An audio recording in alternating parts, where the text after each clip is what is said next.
when I had the downtime, really when I came home after college was when I was starting to decide, like, how am I going to express my voice and create my lane? This is good. I know this is a good idea. This podcast is going to be dope and people are going to love it because it's for Gen Z, it's for HBCU students, and it's just for our generation who need that lifeline of support when they don't have the resources. It's always been in me. I feel like college enhanced who I was and it made me more confident in who I am. You have to build something.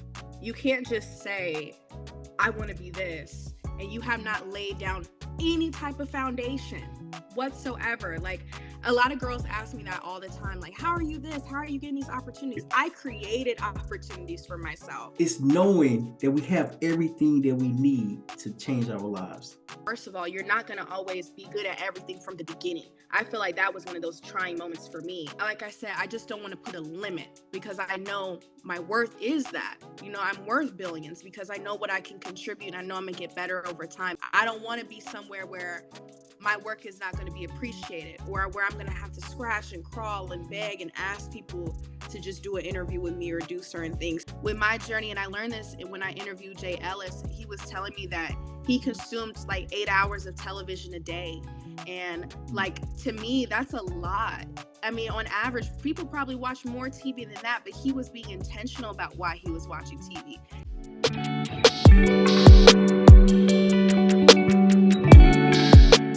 What's going on, my brothers and sisters around the world? It's your boy Terryl with the Y Humphrey, and we have another special guest today for today's episode, Sárah Lee, and she's impacting so many people to believe in themselves. And today we're just going to learn more about herself, learn what she's doing, and learn why she's been doing what she has been doing. Sárah Lee, how are you doing?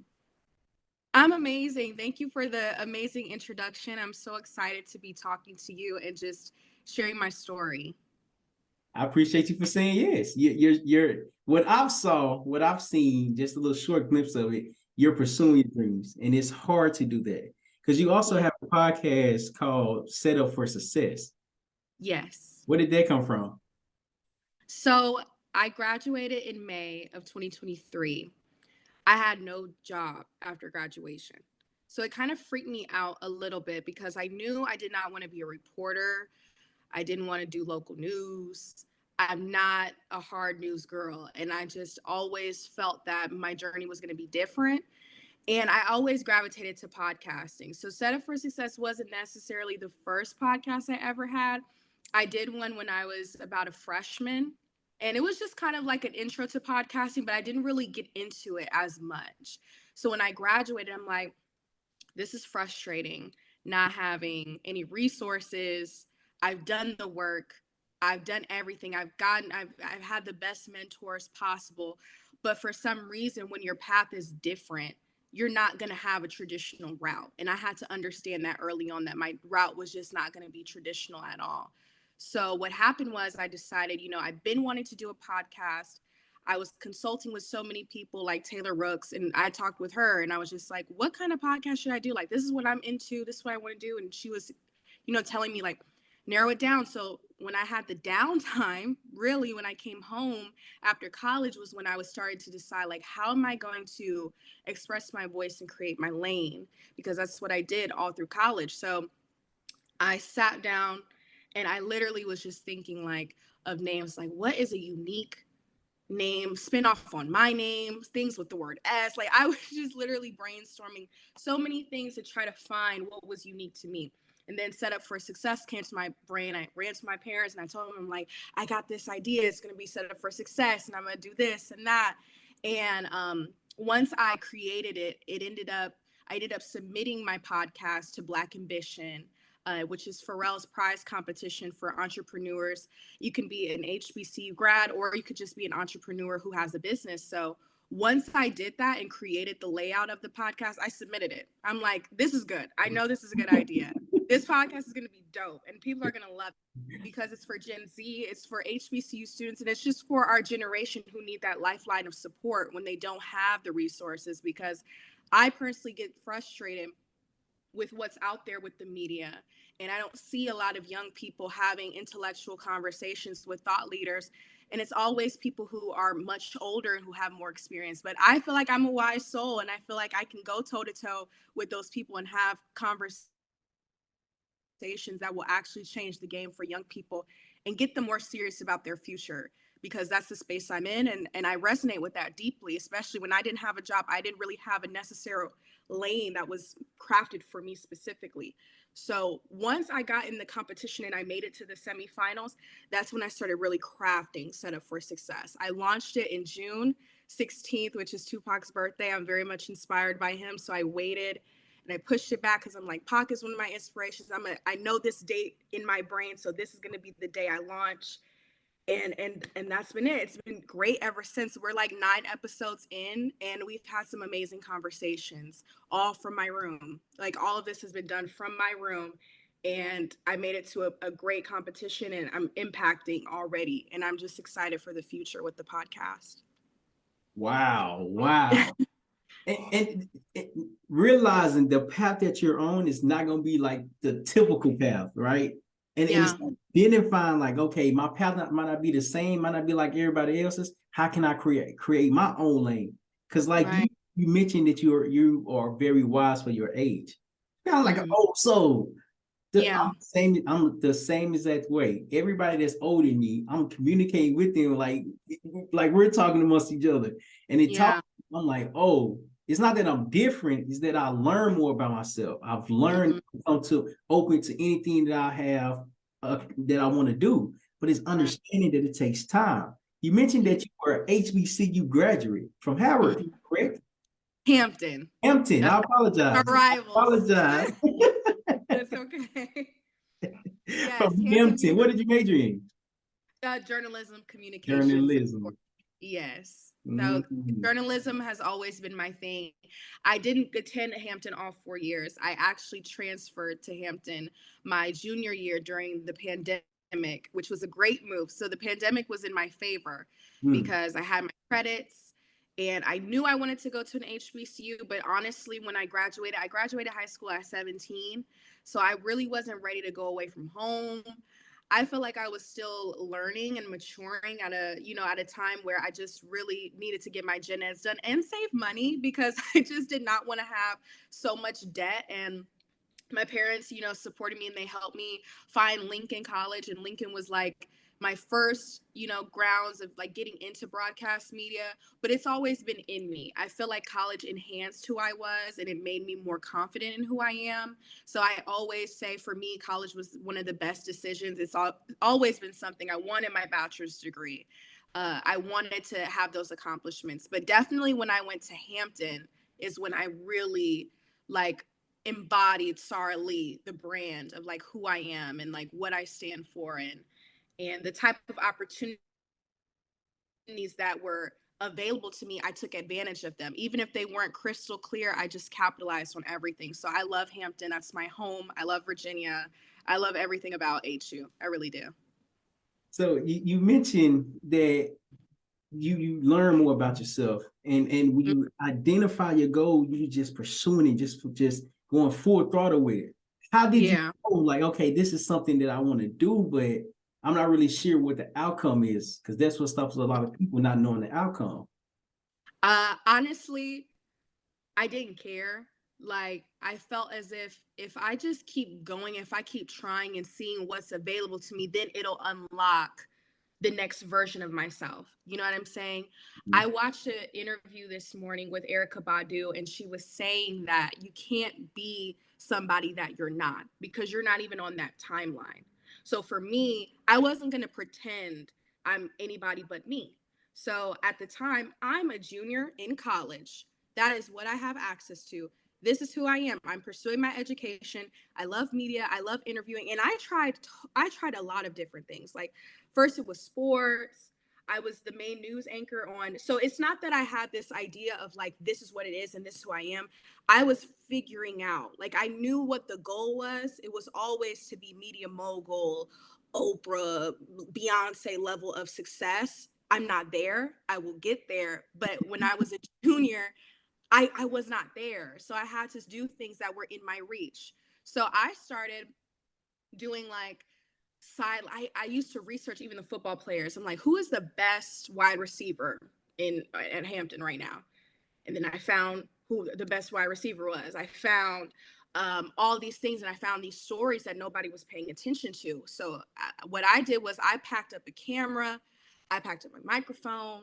I went to the field on game day and I set up. Even that's how I built so many relationships, because I was such a go getter that these people were like, who is this girl? Who is giving her permission to do these things? Nobody gave me permission to do anything. I literally am the most rebellious person. If I see something I want, I'm going to go after it, obviously with moral and ethics. But at the same time, I'm very the type of person that will always go after. If I see a little opening, I'm going to go for it. And that's what I started doing. And then when I was in school, that was okay. I really wanted that news anchor spot. I wanted the main anchor spot because I didn't know anybody on campus. So my whole idea was, you have to build something. You can't just say, I want to be this, and you have not laid down any type of foundation whatsoever. Like, a lot of girls ask me that all the time, like, how are you this? How are you getting these opportunities? I created opportunities for myself. I interviewed any and everybody who would give me the opportunity to do so. I looked at their status, I looked at their value, I looked at who they were on campus. I wasn't just interviewing anybody. I was interviewing people who had something to say. And I feel like that's what ultimately helped with my journey, and just professors seeing me, the president seeing me on our campus, and our chief of staff, our security, people who I see on a day-to-day basis. I started to build that respect with my community and with the students.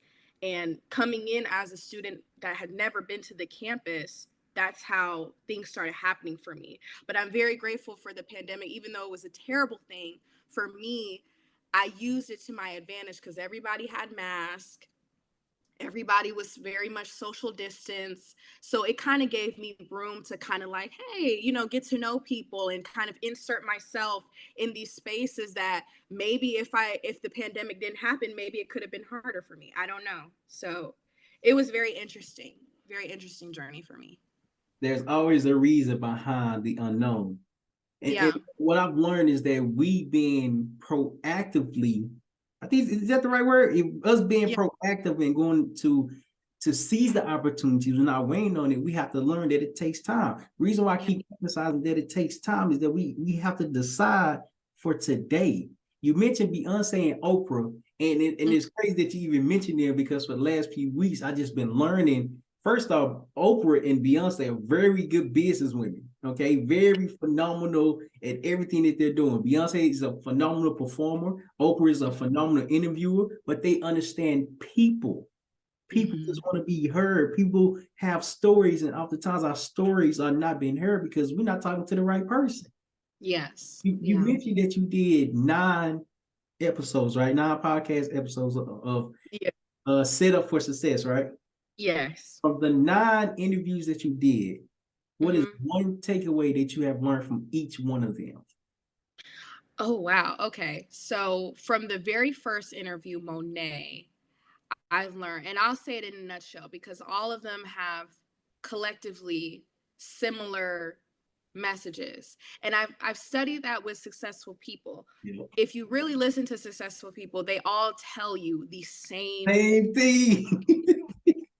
But sometimes for certain people, it's always just about the messenger and who is saying it. And that's when it clicks for certain people. When I hear, like I said this morning when I was watching Erica, what she said resonated with me because I understood exactly what she meant about you cannot be somebody you're not. Like, people always tend to say, like, be yourself, just be yourself. But sometimes it just doesn't click until someone says it in a way that actually resonates with you. So with the podcast, guests that I've had, a common thread between all of them that I've really heard for the most part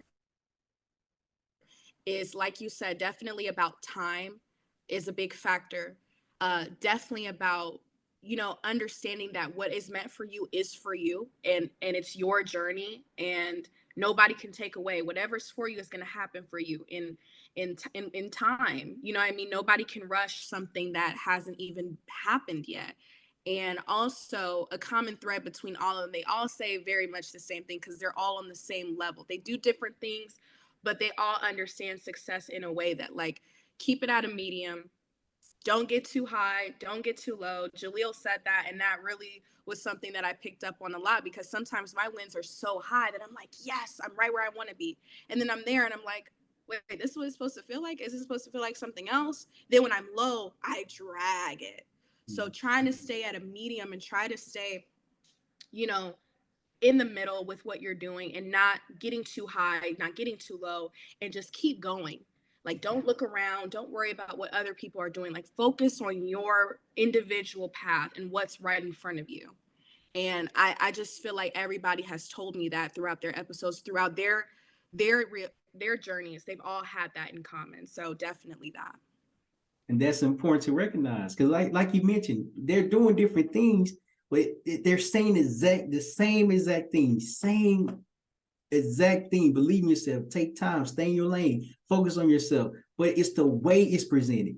Just like you said, it resonates different. Different people have different ways of saying things, but we have to understand that our path is our lane, but us learning that means that we Yeah, have to learn more about ourselves.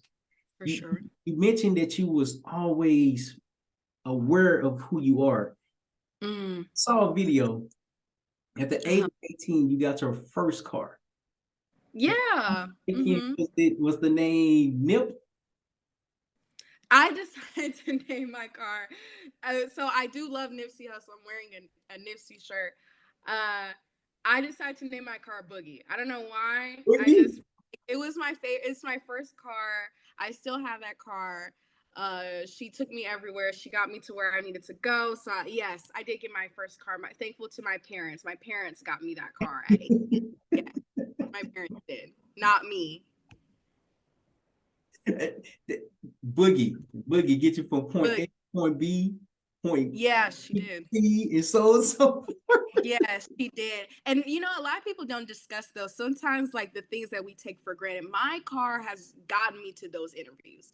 My car literally did take me to those places, and I'm grateful that I took very much good care of that car. But like yes, sometimes without those resources, that's why I'm always grateful for my parents. They've always provided everything that I've needed. I'm very fortunate for that. Now I'm always going to say that they didn't have it all, but they always made sure that my brothers and I had everything we needed to be successful. So yes, I'm very grateful for them. And yes, my car got me everywhere. 2007 Ford Mustang, she's got me everywhere I needed to be. So yes. There's a saying, use what you got. Earlier you mentioned that you grab your camera, you put in your car and go to the interviews on campus. Go do the interviews Hmm. on campus. See, it's knowing that we have everything that we need to change our lives. Yes, Yeah, it's about time, and yes, it's about belief, but recognizing like you don't need all this equipment, you don't need all these microphones and cameras. You can make content on your phone, you can record and post it like that.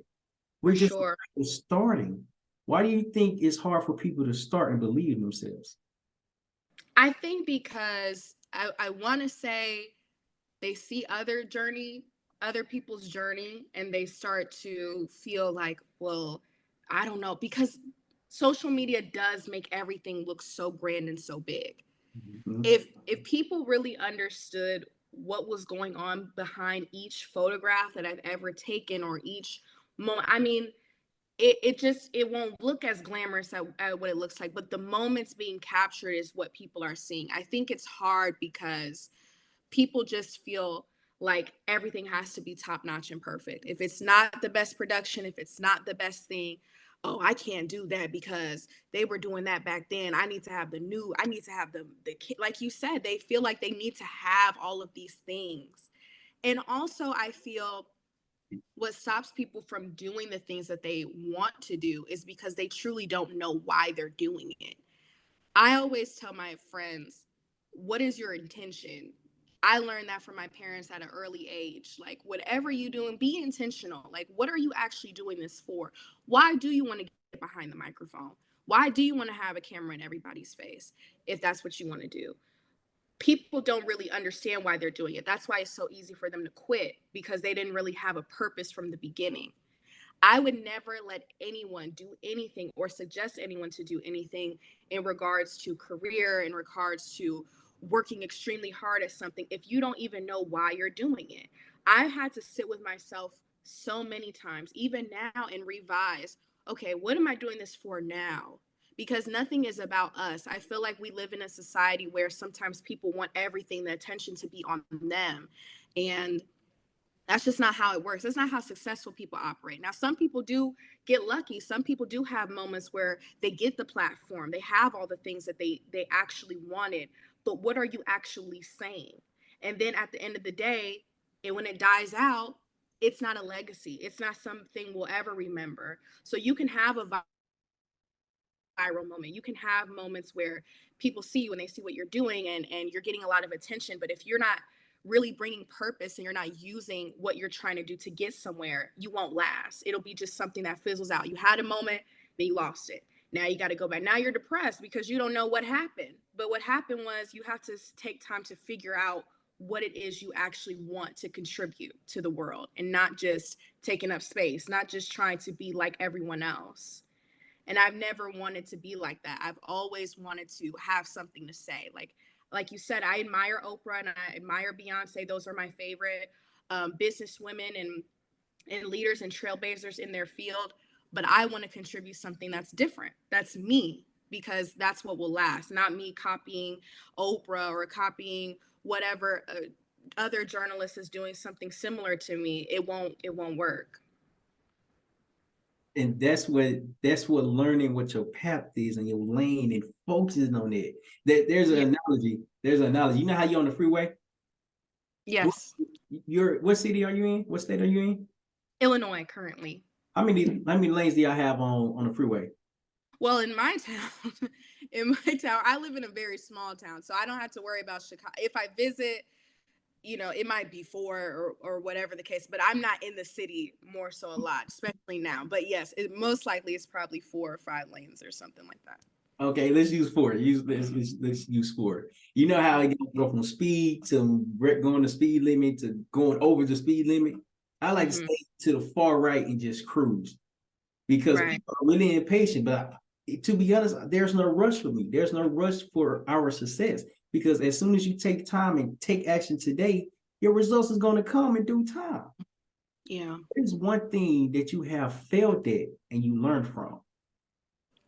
I think my failure, because I was always good at everything, in the sense of my career has always been something I've been good at. I've always been the best to me. Like, I always try to instill that confidence in myself. So, like I said, when I graduated and I didn't have that job, I felt it probably wasn't even a failure because I'm very hard on myself anyway. But to me, I felt like I failed because I told myself, if I have to come back home, that is the worst absolute scenario that could happen to me. If I have to leave college and come back home and don't have a job, that's the worst thing that could happen for me. And I went through it. I went through a time where I was just sitting there and I was crying. I tried to film the first episode of the podcast. I couldn't do it. I'm like, and I felt the imposter syndrome. I felt like, does my voice even matter? Like, will people even care if I'm not beside a celebrity having a conversation? Will people care about what I genuinely have to say? Like, what am I doing all this for? And it took me a minute to like understand that, like, first of all, you're not going to always be good at everything from the beginning. I feel like that was one of those trying moments for me, when I was like, I'm not, like, it's not that I wasn't good at it, but I didn't understand. I didn't know. I'm like, oh, okay, like, I'm gonna have to figure this out on my own. And it's okay to not know. And I feel like that's where I was coming from. So I don't know if it was necessarily a fail. I don't really look at my life moments as failures, really, because I just don't feel like they are personally. I feel like they're just learning moments that I'm having in real time, where I'm having to sit with myself and just, okay, let's re-strategize, let's figure out a different approach, like, just relax, take the day off, like. And I lean on my support system a lot when I'm going through moments like that. That's the only way I ever get through anything, is from my parents, from my best friend, from my siblings. Those are the only people close to me that I feel like when I'm going through something, I'm able to consult with them, bounce back, I lean on my mentors a lot. So I never really feel like I'm failing, but I do feel like I'm going through a hardship where I'm just trying to figure out what am I going to do next. But God always comes through for me and he shows me something, and it's my job to notice that and work on that. And that's why I just feel like they're not failures, but they're more so lessons for me. Failure is the greatest lesson because it turns to knowledge. I like Yeah. how you mentioned that it's the fact that you wasn't good at it, you just didn't learn it. You just didn't Mhm. know it.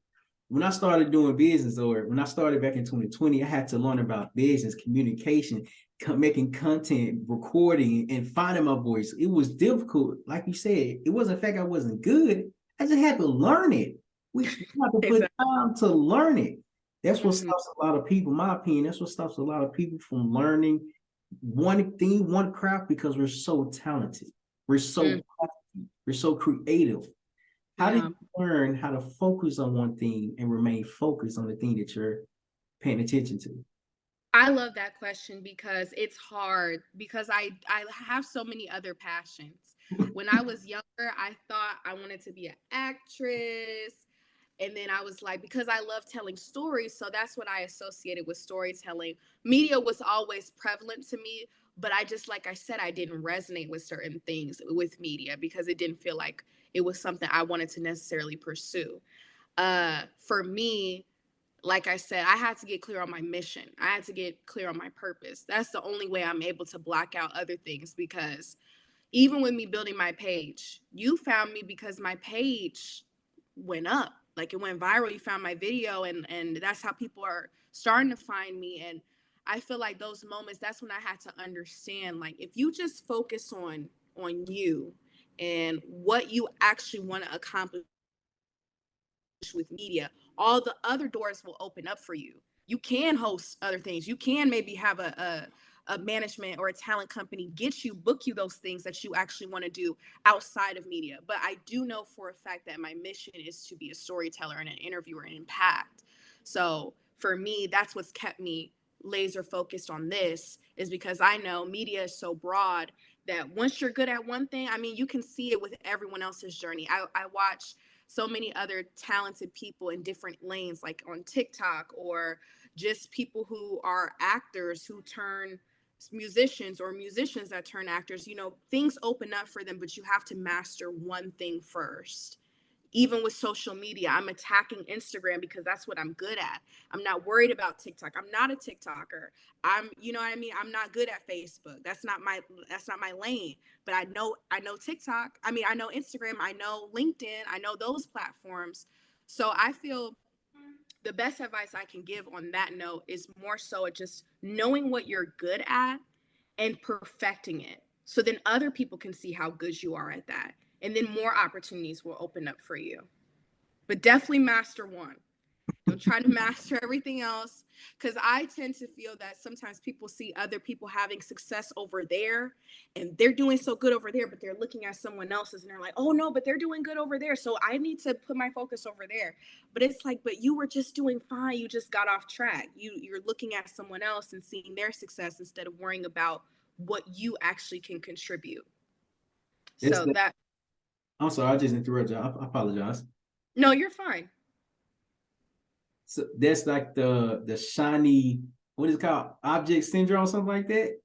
Like every Yeah. new idea comes up, you want to go and learn about it. But you have Yeah. to remember, when you go learn something new, you're forgetting about everything that you have just completed and learned and done. But it Yeah. takes discipline. It takes awareness, takes knowing yourself. Yeah. That's the most difficult part to build is discipline. Yes, Hmm. it sounds good. It sounds easy, but everything that is easy has to be learned because it's Hmm. difficult. It's For overwhelming. sure. It's a lot. Making Hmm. content is a lot. It And is. start. Then you get Yeah, comfortable with it. Then you continue to do it more, which builds the ability to grow. for sure. Do you think you have a ceiling on yourself? No.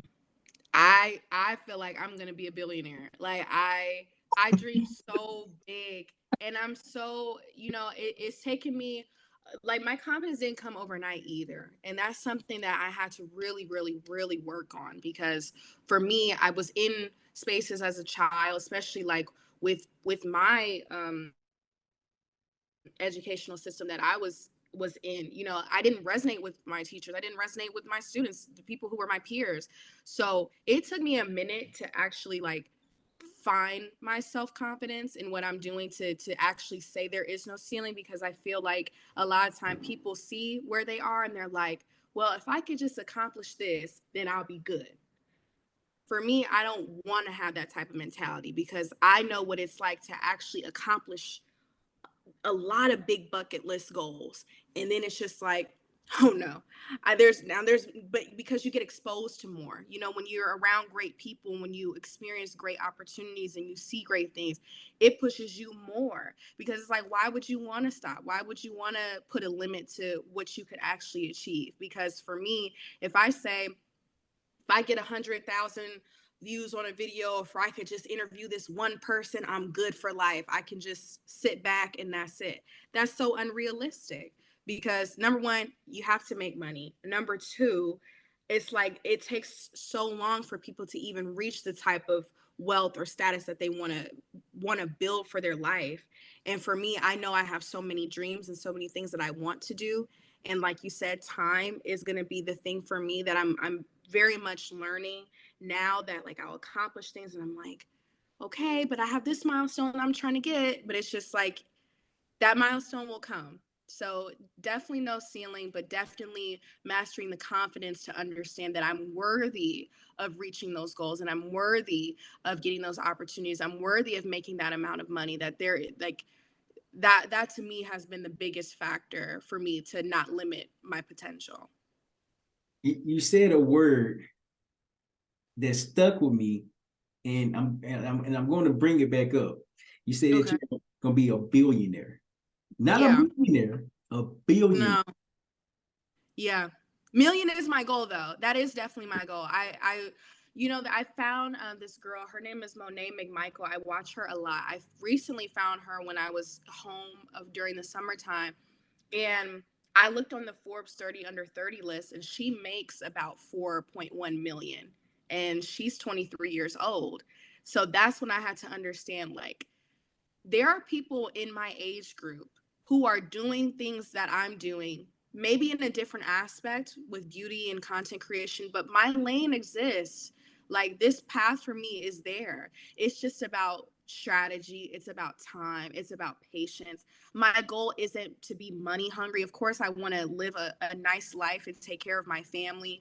But for me, it's like I said, I just don't want to put a limit because I know my worth is that. You know, I'm worth billions because I know what I can contribute. I know I'm gonna get better over time. But yes, seeing people in my age group make millions at my age really does push me to say, like, if I can make the millions now and I put my money in the right way and I invest and I get knowledgeable in those things, why couldn't I be a billionaire? You know, that is an option for me to be able to say that. So yes, definitely that's my goal. One of my big goals, yeah. What I've learned is that we all have the same goals. Because I have a shirt that says billionaire in the making, and it has my initials. And Hmm. because I saw a billionaire, you know who Grant Cardone is? Yes. That was my first time ever seeing a Right. billionaire. But the way and what he said made me. I apologize. You're fine. I apologize. I had on what you call him. I apologize for that. But You're fine. I saw him, but when I saw him, he brought so many people there with the same goal. He said Hmm. this room has over 2.9 billion minus my network. I said, maybe you ain't count mine because my network ain't even in that category. You know what I mean? But then he was like, I've been doing it wrong for the last 10 or 15 years. I want to work with y'all. I want to collaborate with y'all. I want to like grow with y'all. Any way we can help, that's what I want to do. Hmm. It taught me and it showed me that there's no reason to put a limit on our success because our dreams are meant to come true if we put the work in. For sure. Yep. What are you most proud of for yourself? I'm proud of how far I've come. Sometimes I get emotional when I see like my journey and I take the time to actually sit down and just take it all in, because I'm the type of person, like, when I do something, I'm like, next, what's next? Because I'm always just like thinking about the next thing. And when I actually had time to sit down and see, like, man, you have talked to some of the biggest people in the world. You have done this at an age at 21 that most people, like, it couldn't even fathom. And I feel like those moments make me proud. I'm proud of the woman that I've become. I've become so much more mature and so much more peaceful and happy and content with my life and where I am. I love the relationships that I've built, the friendships that I've built, the deep, close relationships I have with my family. And I just love, seeing the people that I've impacted and how they tell me stories, or they DM me voicemails and tell me such amazing things. It honestly overwhelms me, and it kind of doesn't feel real, because I'm like, little old me from Conyers, Georgia, Decatur, Illinois, me, like, it's kind of like crazy. But I'm very grateful for the work I put in, and for the people that have been here supporting me this whole time, that's never asked me for nothing, that's never asked to put me in people, bring them in rooms or do anything. They just genuinely support me. So I'm very proud of just my life that I've built this far. I'm super proud of everything that's happened. Wow. Well, and that's so amazing. It's so inspiring because you're pursuing your dreams, you're pursuing your goals, and you're pursuing everything that you have in mind. You mentioned that Yeah. you have siblings. How many siblings do you have? Two. I have two siblings. I'm the middle, and I'm the only girl. So I have an older brother and a younger brother. Okay, okay. What, Yeah. what what is one thing that you hope they learn from you? Interesting. I'm getting much closer with my oldest brother. That's my dog. I love him to death. He's always my number one supporter, and he's always encouraging me all the time. My youngest brother, we're getting closer because now he's a freshman at Hampton. He's kind of following in my footsteps a little bit, but he definitely has his own path and his own lane and purpose in life. But they taught me a lot. I don't really think there's nothing I can teach my brothers. They're very wise. They're like me in so many ways. They keep me grounded. They keep me humble. They joke on me all the time. But we have a great bond. My parents raised us all well. So, I think they just see my work ethic, though. They see how hard I work. They see I'm no nonsense. They see I'm not like the other women who they tell me they deal with. So they definitely appreciate that, and like I said, I can blame my parents for that, because they raised me the right way. They taught me how to be a woman and how to respect myself. And, I'm not perfect. I've definitely had my ups and downs, but definitely they definitely see my work ethic. They definitely see that I set the standard and the tone for the family, and they appreciate that, and they're always just like, we're so proud of you, like, bro, like, you're so lucky, like, how did these things happen to you? But they also understand that I put the work in. So I think that's probably maybe the number one thing that they've genuinely told me, like, you work really hard, we're very proud of you. Wow. One thing I've learned is that when your siblings can see your hard work and everything that you're doing, it inspires them to keep doing it, to keep For trying, to sure. keep learning information. Because just because you're in the room doesn't mean I can't be in the room. Just Yeah. because we're in the room doesn't mean multiple people can't be here. But the room and building relationships is so important. How do Yeah. you learn how to nurture relationships?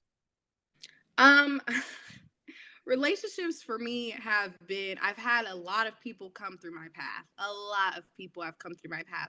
A lot of different personalities, a lot of different people that we don't have the same upbringing. We don't have the same mentality. I'm not a judgmental person, so I'm always very much open arms. If I sense you're a good person, or I sense you're trying to do the right thing, then I'm always there. But for me, I've nurtured them by setting my boundaries. I've nurtured them by cutting people off that don't need to be in my space. And it's not nothing personal, but sometimes people really do grow apart, and you're on a different path, and some people might not want to grow with you.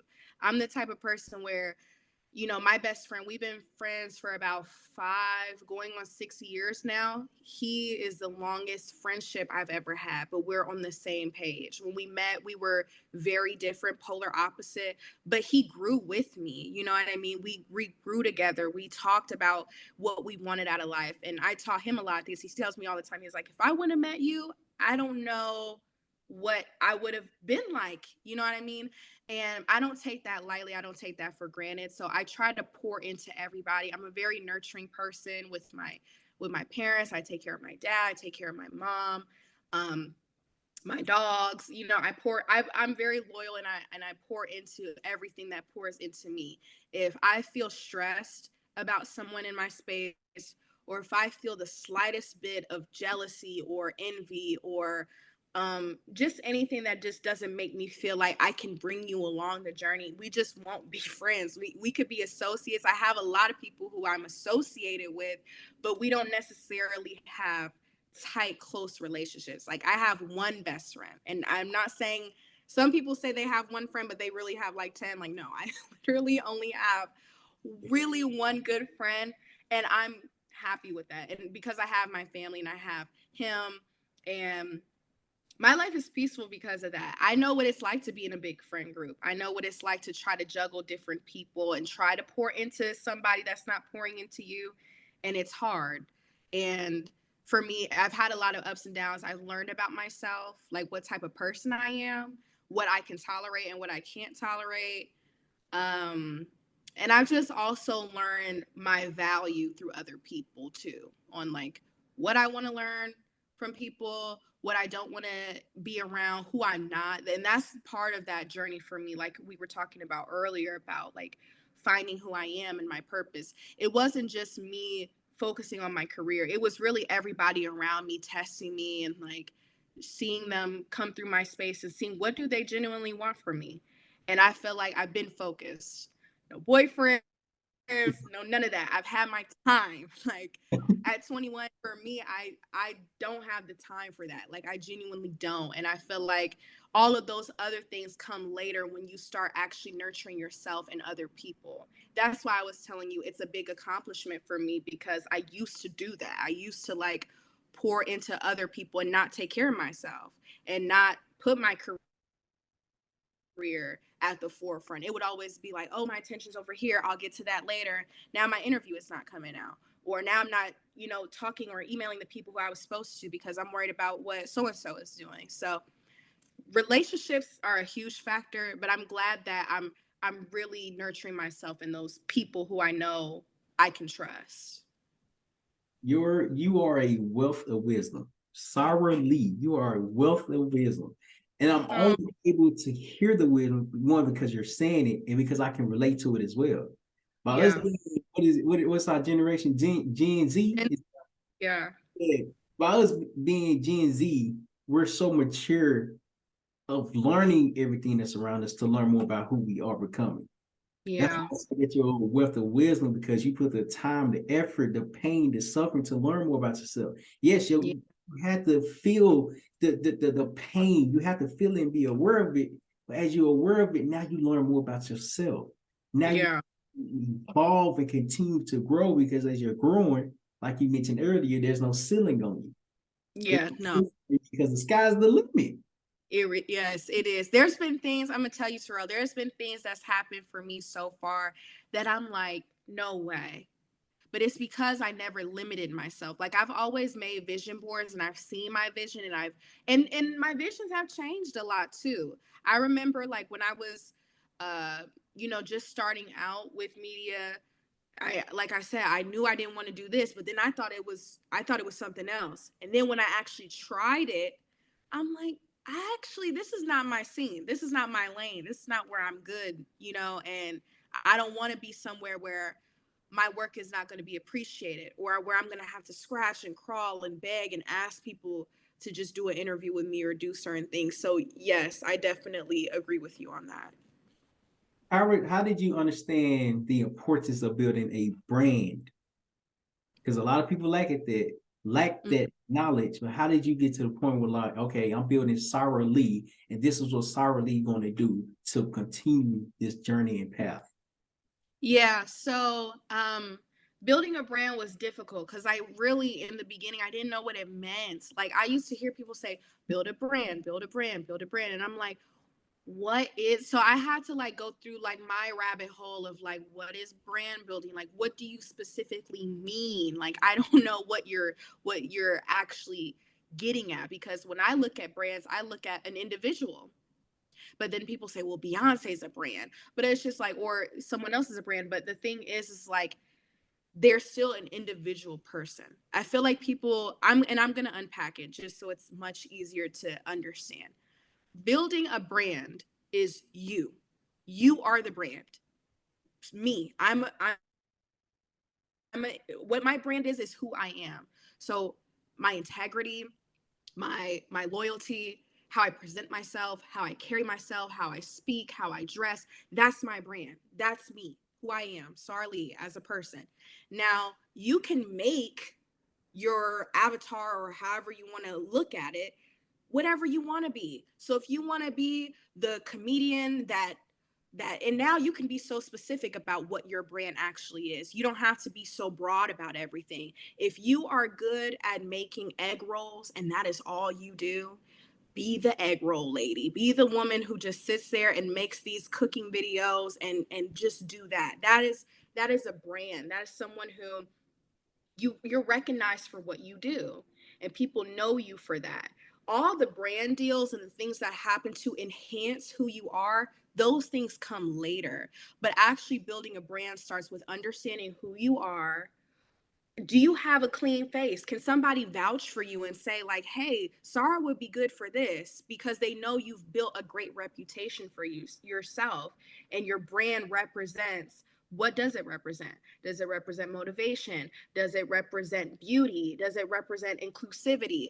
Those are things that make a brand. So I feel like for me, when I was in the process, I'm like, okay, first of all, Lee is not even my middle name. I don't know where Lee came from. Genuinely, I still can't figure it out. Like, and I honestly feel like I was studying brands and like characters from WWE, which is so weird and off topic. But like, as a child, I remember being obsessed with characters and like how they had their own like theme music and their own thing. Like, you recognize them for that. You know what their finishers were. You knew all those things. As an example, to me, that was kind of my mindset in who do I want to be. It's not me as a person, but it's just an enhanced version of myself. So people recognize me for what I'm doing. And it doesn't have to be that extreme. It's not a character, but it's just genuinely an enhanced version of myself. It might be a more confident version of myself. And that to me is how I built it. I studied from all the greats in my lane. I studied from DJs, I studied from media talent, I studied from my professors. So I got the knowledge, and it took me a while to understand it, but I didn't try to make it so gimmicky. And I feel like that's what has helped me understand it's not a gimmick. It's not like some tagline. If that's not you, just be yourself. Be who you are. State your name with a firmness and saying like, this is who I am, this is what I do, and this is what I'm building over here. We're not like over there. This is something completely different, and stand on that. And I feel like to me that's what I did, is I always made my microphone my little piece to me. That's like, when you see me, you see that microphone. You see my hoops, you see my hoops. You see the hair, you see my hair. You see the makeup. Like, that's my thing. You know what I mean? That's what I felt was going to take me to the next level and make me feel like I deserve to be here, because I'm being confident in my brand and what I'm representing. And I'm going to tell you what I represent, because I'm going to be so good at what I do that you can't deny what this over here is. And it's clear, it's not like anyone else. And I feel like those are the processes to building something that people can say, this is something that can make money. This is something that can bring people in. This person has something to contribute. It can be silly.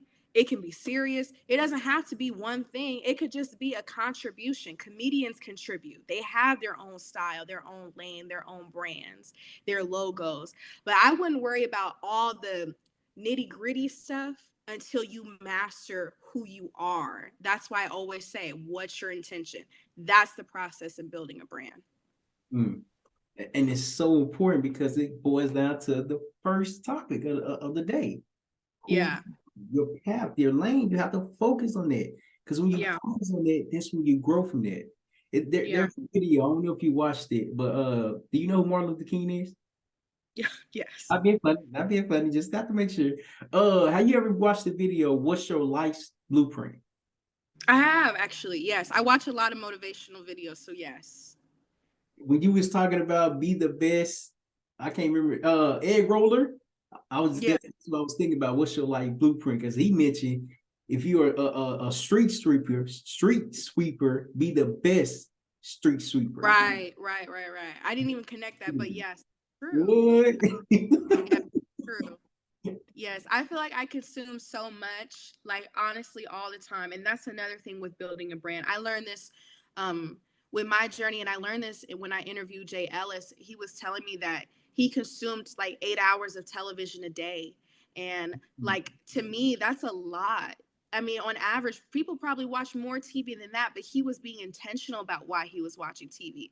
He was probably studying those actors and their mannerisms and how they delivered lines. So, yes, I feel like it's important to master and do what you're doing so well that people understand that is what you do. That's the brand you've built. Even if it's braiding hair, I see a lot of hairstylists with different brands and different layouts, and they offer a different type of service. Some give you a flawless experience. Some give you different experiences that you just won't get sitting in someone else's chair. And I feel like that's just the same thing with everyone's life. You have to have something unique about yourself that people will always resonate with. And they're going to always come back to you because there's no one that does an interview like Terrell or me, or no one has a clothing brand like this because it's just different. And different is okay. And different Yes. is you. And different is your path because your path is the lane that you're standing in. And I For do respect your time. Before we only have one segment. Well, the last segment is called Best for Last. I ask four quick sure. questions with a quick explanation. And yeah, you ready? Okay. Yes. So first question, how do you keep your composure? Um, I'm a very naturally calm person. Like seriously, my mom tells me this all the time. Like there could be a fire, and I'm like, okay, everybody, just get your stuff. Like I'm just naturally calm. There's very few things that make me go out of character or make me feel that I need to retaliate or do something that I usually never do. So it never happens for me. Um, but yeah, I think the only thing for me is just I'm naturally calm, so I don't ever feel the need to get out of my character or lose composure. I'm very just naturally poised, and I've worked on those things, like how I want to be perceived, how I want to perceive myself. So not many. Maybe if someone tried to attack me, that's probably the only thing my compo. It would be I would be off. It would be something that that's something different. But I'm naturally calm. Okay. What do you regret? Um, I don't have many regrets, but sometimes on a business level, working with certain people, I regret because when you look out for friends or people that you know and you insert them in your business and you're just trying to make money with them or you're trying to present them with an opportunity and they don't come through for you, sometimes it pisses me off because I'm just like, you know what? If I'm extending an offer, please represent me and represent yourself in a way so it doesn't make me look bad. So I feel like my regrets sometimes lie in me just being too giving and just giving an opportunity to just any and everybody. I'm very much reserved now when it comes to things like that. I have to really know you and have known you for a little bit before I just do those kind of things. So I regret just giving people that I know certain opportunities rather than finding people that are professionals at that said thing instead of just trying to help a friend. Sometimes you can't always do that. So that's my main thing. Okay, I agree. I'm laughing because I agree. What are Yeah. you grateful for? What am I grateful for? Yes. Being alive. waking up every day, being able to do what I do, having a clear mind, and I'm grateful that I have my parents. I'm grateful for um, you know, people like you who want to learn, because it gives me a sense of purpose in life as well, to serve people who are in an age group like me, who are, willing to learn. So I'm grateful for just all around good people that I interact with. I'm grateful to God always, that he gives me the opportunities that I've gotten. And yeah, I feel like I'm just grateful for life and just being here and just being able to do what I love to do. Mm. One thing I always say is that God is always with us. But yeah, Last question. What does failure is knowledge mean to you? I feel that it means when you're learning in life, everything is meant to teach you something. It's meant to show you that failure doesn't mean it's the end all be all. Failure leads to something. Failure leads to a quest. Like my dad explained to me before, like a question is a quest that you're on. That's why you're asking, because you're on a journey. You're trying to figure out, you're trying to get these questions that you have inside of you answered. And I feel like when you fail, or where you have moments where it is a setback, you're going to start asking yourself questions, because you're thirsting for the knowledge. You're thirsting to get to a certain area in your life. You're trying to get yourself out of what you've been through. So I feel like, it's something that you got to always understand. It's not the end, it's the beginning. Everybody fails. Everybody has learning curves. Everyone has moments where they're set back, whether it's financially, whether it's through their careers, or even with friendships or family, anything like that. But it's all a process. Life would be so boring if we didn't go through anything. It would just be so unrealistic. Nothing would matter. So I'm grateful for them, and I feel like people should internalize it as just being a part of life. Mm. I always say the best lesson comes from our toughest times. Yeah. Learn. So, Yeah. probably before we end, how can people find you? How can they work with you? How can they connect with you? Yes, definitely support me on my podcast page at Set Up for Success. It's Set Up for the number four Success podcast on Instagram. Set Up for Success is on Spotify, Apple, wherever you get your podcast from. It's available there. You can check out more of my journey on my Instagram page at Sárah Lee on Air, and you can also subscribe to my YouTube channel, Sárah Lee on Air. And yeah, just I'm excited to meet your community, and I'm just excited for the future. And I know you guys are going to love the content that's over there, with all my interviews with literally the biggest talent in the game, and some amazing just creatives and thought leaders. So thank you guys for this opportunity, and thank you guys for supporting me along this journey. It's just the beginning. Just the beginning. Sárah Lee, I really appreciate you. Before we end, what are your closing words for the audience? My closing words would be, um stay grounded, lean on your support system when you need it, take time for yourself. um, and then also, if you have something in your heart where you feel like you don't want to be ordinary, you want to be legendary, you have something to say, you have a passion inside you that just won't go out, please act on it. Don't waste time. Everything that you want to accomplish, you can do now. Like, I'm a living testimony that age does not define you. You can do whatever you want to do at 20, 24, 25, 30. It doesn't matter. Time has no limit, and what's for you will always be for you. So powerful, so powerful. Listen. I can't come out for that. Sárah Lee, you've been incredible. Your stories is amazing. And I look forward to seeing your future success, because you are impacting many with your journey. I appreciate Thank you so much. Thank you, Terrell. it. I just